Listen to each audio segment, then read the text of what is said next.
A Course in Miracles, a transcription of the Shorthand Notes manuscripts of Helen Schucman. The resurrection demonstrated that nothing can destroy truth. Good can withstand any form of evil because light abolishes all forms of darkness. The atonement is thus the perfect lesson. It is the final demonstration that all of the other lessons which I taught are true. So early on in the book, a lot of first person Jesus in terms of the style of the book. Um, so as far as the resurrection, yes, that took place. Described in the Urantia book, Urantia, after Jesus's crucifixion.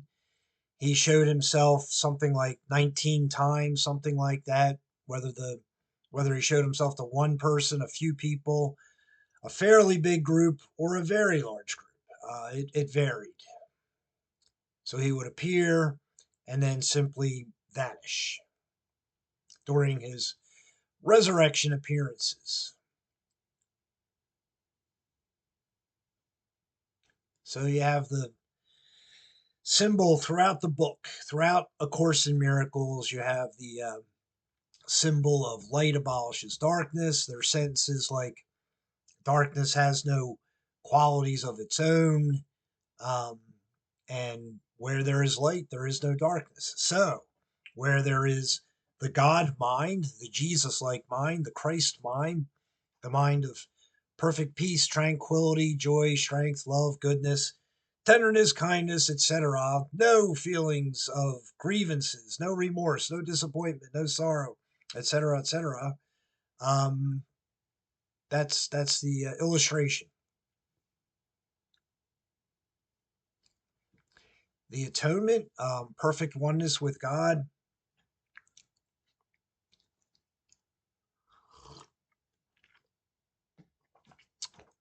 For me, as an individual, perfect oneness with God, meaning having the same character as God, perfect peace, joy, strength, goodness, etc.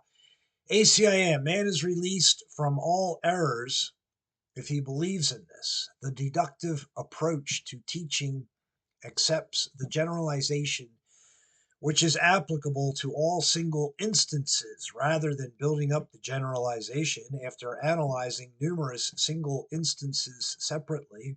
If you can accept the one generalization now, there will be no need to learn from many smaller lessons.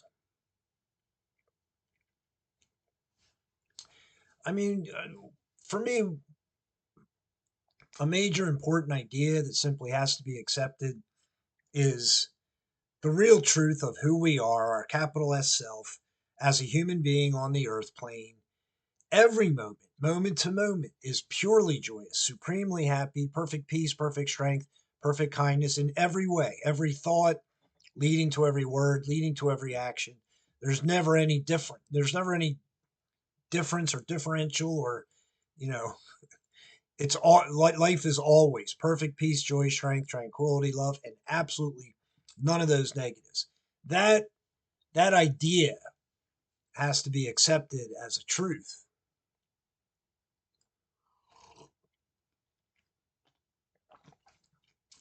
As far as generalization and single instances, the book talks about this subject here and there.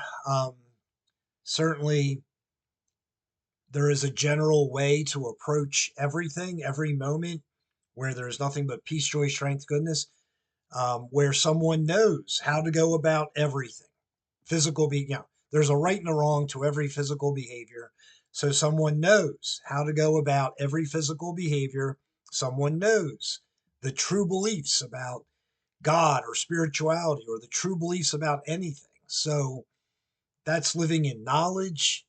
Um, and that's then life is generally applied in the sense that someone truly knows how to go about every moment in every way in perfect peace, joy, strength, goodness.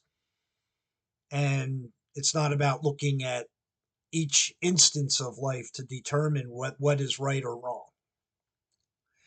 ACIM, nothing can prevail against the Son of God who commends his spirit into the hands of his Father. By doing this, the mind awakens from its sleep and the soul remembers its Creator.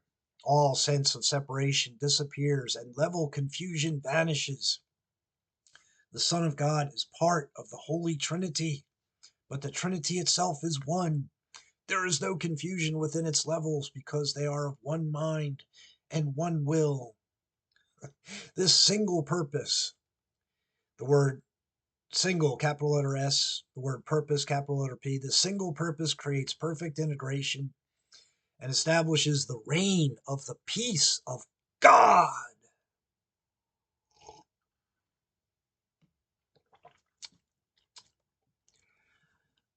So, A Course in Miracles, there's going to be many sentences that are similar to Bible sentences because of um, who is thought of as uh, writing this book, dictating this book through Helen.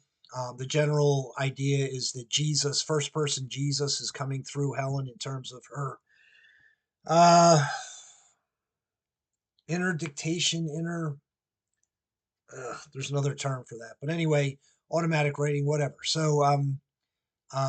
But yeah, a lot of biblical type sentences. So yes, Jesus did say on the cross, "Into your hands I commend my spirit." That would be in the Urantia book. Um, um, so everyone should be always focused on commending themselves, the spirit of themselves, to God the Father, the first person of the Trinity. Everybody should always be focused on the will of God every moment, moment to moment. Uh, so, the ACIM idea, if there's no ego mind would be mind which is not the will of God. Beliefs which are not the will of God, leading to thoughts and leading to words and actions, but beliefs that are not the will of God is the ego mind. And when that is completely gone, nothing but the God mind is present. And oneness with God as an individual is lived. Um, so there's no level confusion in terms of living as a spirit right now, as a human being on the earth plane, living as a spirit, as light, as mind. And the body does not interfere in any way. The body does not get in the way of perfect peace, joy, strength, love, goodness, zero conflicts of thought, etc.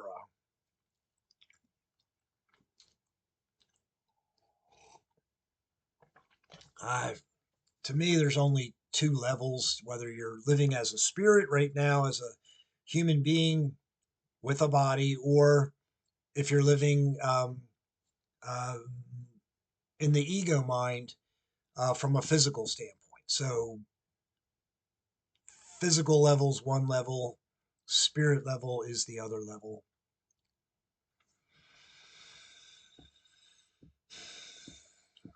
So, ACIM um, says what it says, but certainly the truth is um, uh, there are three members of the Trinity: God the Father, God the Son, and God the Holy Spirit is three names that can be given to the three members of the Trinity.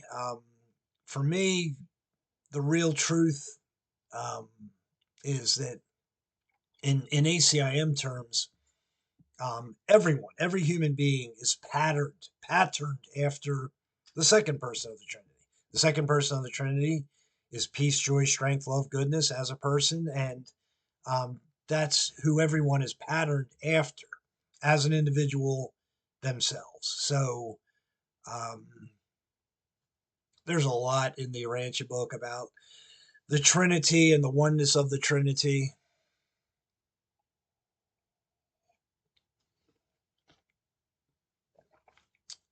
I mean, what's interesting to me recently thinking about God, the first person of the Trinity, and all three members of the Trinity. They cannot do anything that's not godlike. Like they have created themselves that way. Like the first person of the Trinity has created himself such that he cannot do anything that's not godlike. I don't know. I was thinking about that recently. Like, there's a truth to that. I mean, certainly in the Urantia book, it says God cannot do uh, the ungodlike thing or the non-doable thing. So, to me, that means God has created himself where he cannot do anything outside of the perfect godlike way of doing things. There's probably more to that,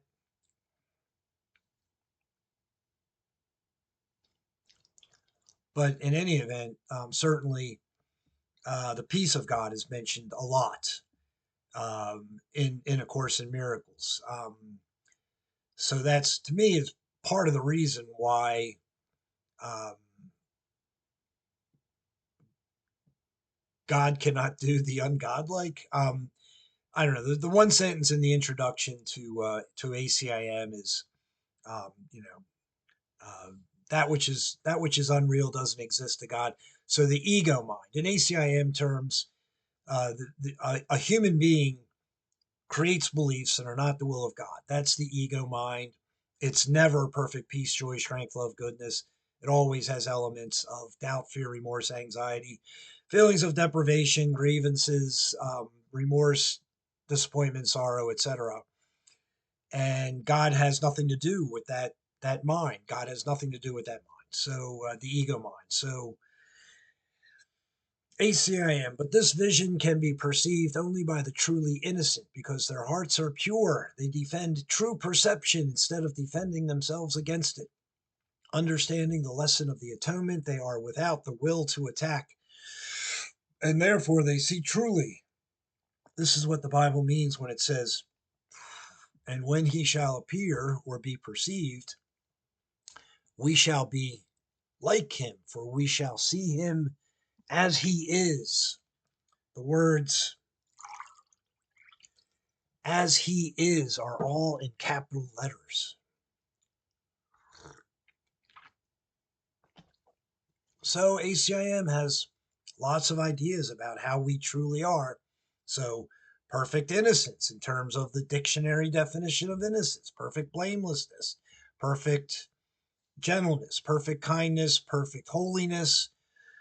I don't think the phrase perfect virtue is in there. The word virtue might be in there, but perfect sinlessness.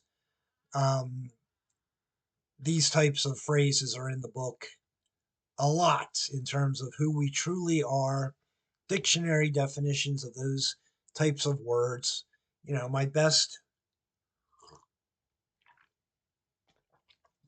My best honest appraisal of myself in terms of what is perfect sinlessness, perfect holiness, um, perfect purity, perfect innocence. Like live up to what I know is the best of that from an honest perspective, and be living in the will of God for real.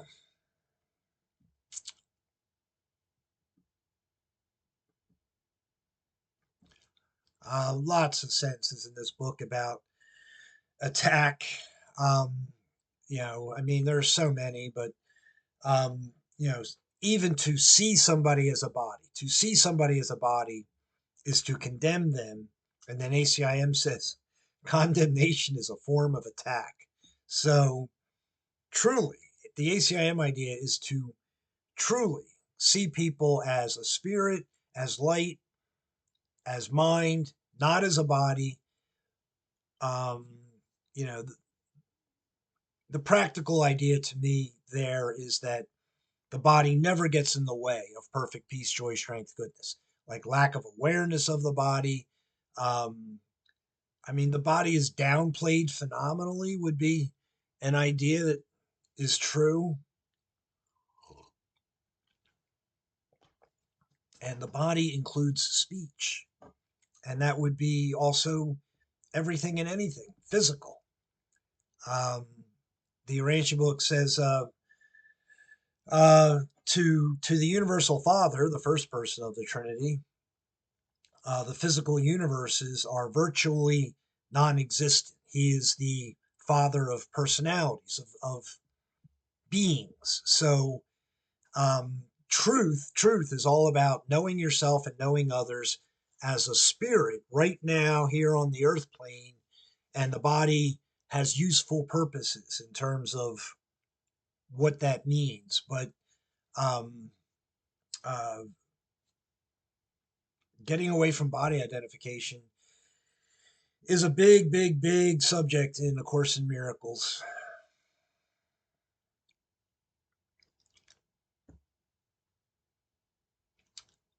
Be as a spirit being now on the earth plane. I mean, there's a little part in the Urantia book. Jesus is speaking with James, one of the apostles, and the Urantia book says, James understood about living in the kingdom now. So for me, in terms of ACIM, it simply means understand living as a spirit being now, um, in every sense of what that truly is. ACIM, sacrifice, is a notion totally unknown to God. It arises solely from fear of the capital R records. This is particularly unfortunate because frightened people are apt to be vicious. Sacrificing others in any way is a clear-cut violation of God's own injunction that man should be merciful, even as his Father in heaven is merciful.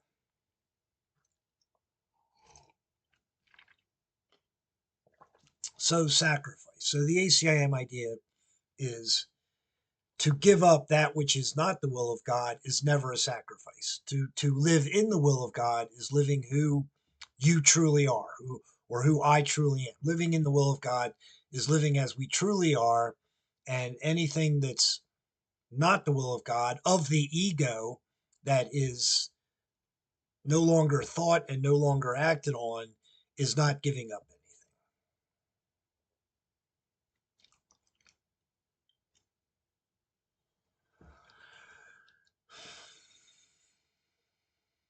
And I'm supposed to recognize, know, live perfect sinlessness, perfect purity, perfect strength, perfect holiness for myself. And that's all I'm looking for in others.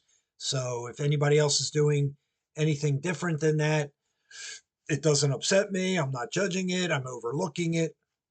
But I'm only looking for the perfect will of God in myself, and the perfect will of God in others is expressed in A Course in Miracles, various ways, various places in the book.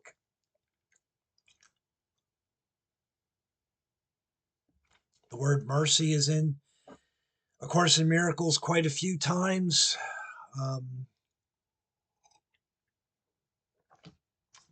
ACIM doesn't get into the whole Urantia book statement about a human being or any being can choose to not go on for eternity. So um, there is a means. There is a means in the universe where a being can be dissolutioned or annihilated or just not exist at all. The phrase is to be as if you had not been. So um, a human being can choose to not go on for eternity. That's in the Urantia book. That is not in ACIM. In ACIM, it simply says everyone will eventually choose the will of God. The time you want to take to do that is up to you.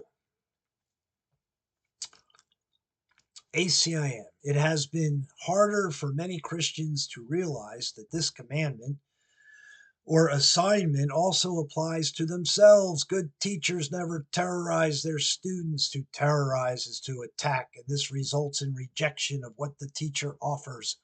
This results in learning failures.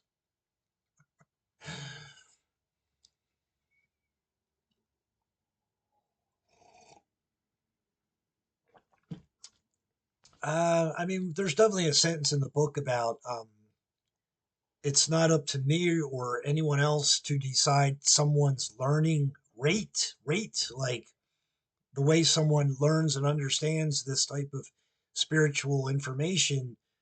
Whoever is involved with them, it's not up to that person to decide how quickly they will understand it. So eternal patience. So in ACIM, there's a sentence: only infinite patience produces immediate results.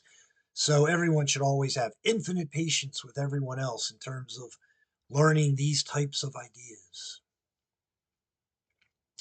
ACIM.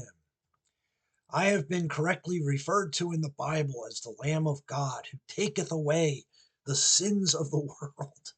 Those who represent the Lamb as blood stained, and all too widespread conceptual error, do not understand the meaning of the symbol. Correctly understood, the symbol is a very simple parable or teaching device which merely depicts my innocence. The lion and the lamb lying down together refers to the fact that strength and innocence are not in conflict, but naturally live in peace. Blessed are the pure in heart, for they shall see God. Oh, is another way of saying the same thing. Only the innocent can see God.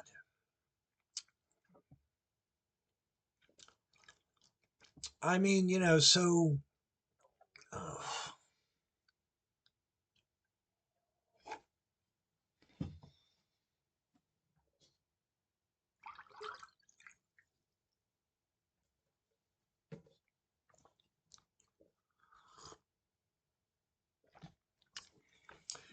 uh, the Urantia book explains the evolution of man. So go back 2,000 years in terms of what they were doing in terms of animal sacrifice or whatever.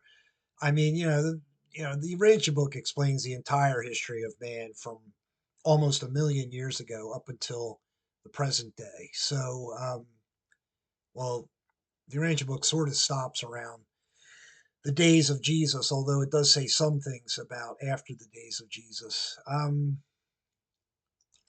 But yes, um, perfect strength, kindness, gentleness, peace, love, they all go together. They all go together. Um, Innocence, blamelessness, all the positive ideas, attributes, they all go together.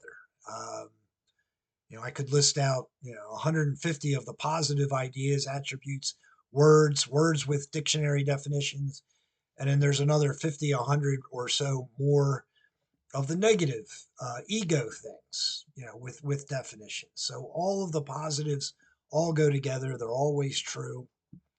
Um, so in the Urantia book, it actually says the initial ordination of the apostles in the Urantia book. It says happy, like for example, happy are the pure in heart, for they shall see God. I may be paraphrasing some there, but from the Urantia book, but it's using the word happy because um, moment to moment, our capital S self is purely joyous, pure happiness, perfect happiness. Strength, goodness, peace, joy, love, goodness, they all go together, of course, but it's always every moment to moment is about being truly happy, happy for no reason, no conflicts of thought, purely happy moment to moment. That's our God self, our capital S self. And so then in the Urantia book, it lists out Jesus said, happy are the, it's happy are the, happy are the, happy are the, happy are the whole list of the statements given in the ordination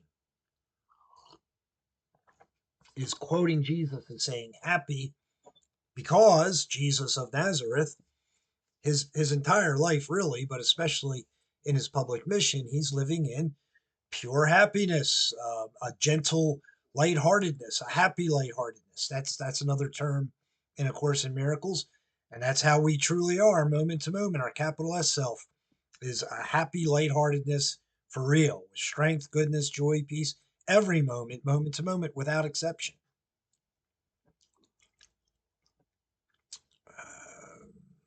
So this is about letting go of the ego mind and developing a real knowing of God. Um, an intense and burning love of God is a phrase in A Course in Miracles, and that's what has to be, I would say, that's what has to be developed, but not exactly developed. It's more about, remove all the ego mentality, and then an intense and burning love of God is there for everyone, moment to moment. This is Jesus in his public mission. Knowing, palpable, very real, moment to moment in his mind, an intense and burning love of God, and knowing God's intense and burning love for him. That's how we all are in truth, moment to moment. So this has everything to do with understanding ourselves as a spirit, not as a body, in the proper understanding of what all that means and is. ACIM. There has been some controversy in human terms as to whether seeing is an attribute of the eyes or an expression of the integrative powers of the brain. Correctly understood, the issue revolves around the question of whether the body or the mind can see or understand. Oh, this is not really open to question at all.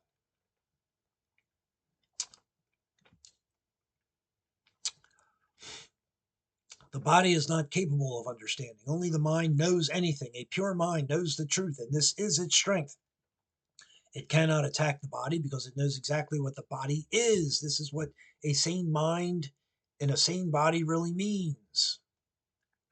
A sane mind is not out for blood. It does not confuse destruction with innocence because it associates innocence with strength, not with weakness. Innocence is incapable of sacrificing anything because the innocent mind has everything and strives only to protect its wholeness.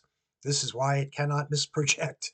It can only honor man because honor is the natural greeting of the truly loved to others who are like them. So ACIM uses strong statements about, you know, the physical eyes cannot see the truth and things like that. ACIM has a lot of very strong statements with a period. Basically, in many of the sentences, you could say that ACIM is denying the physical completely, but that's not the overall message. It's about the body never gets in the way of perfect peace, joy, strength, goodness. Um,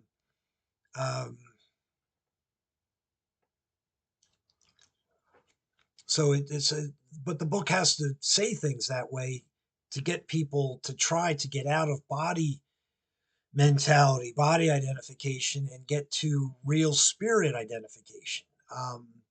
That's the goal. Um, Jesus knew himself as spirit, light, mind. You know, besides the transfiguration, the Urantia book mentions on many occasions Jesus would undergo sort of a change in his appearance, and he would be as a light person, as a light being, as a light person, as a light being. Um, Similar or exactly like the Transfiguration, where he would converse with spirit beings. He did this on a regular basis throughout his public mission. Only the one time about the Transfiguration got into the Bible, but the Urantia book says he did this on many occasions. Same thing. So he's living as a light being. He knows himself as light. Everyone and anyone can experience this way of living if there's no ego mind present, and it's the will of God to live that way. So, tremendous number of sentences in ACIM about the body. You know, the body does not exist on the one hand, the body has useful purposes on the other. It's just a tremendous number of sentences to get the overall understanding of um, how to understand the body. But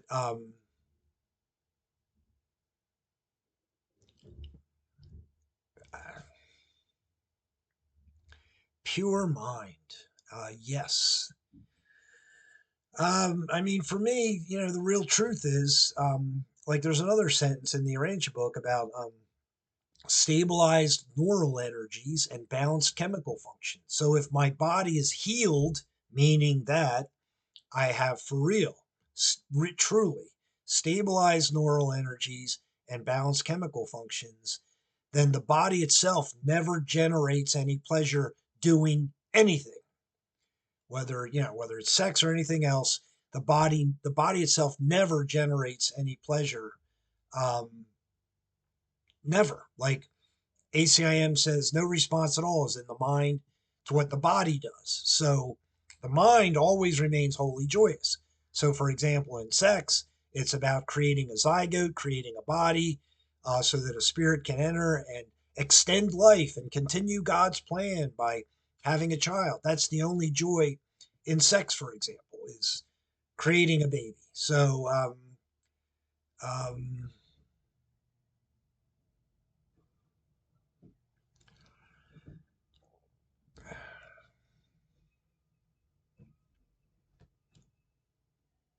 innocence, strength, all those positive attributes and ideas all go together.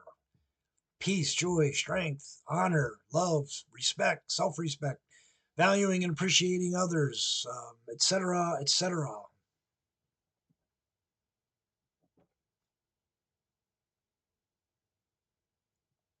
And so then Jesus is walking around with a very palpable love of others for real. Like this is who he is in his emotions, like moment to moment. And the Rancher book talks about that a lot, even from a very young age, from a teenager. The Urantia book verbatim, he truly loved others, in terms of love, an intense feeling of deep affection. He was truly living that way, moment to moment. And that's who we all are, our capital S self.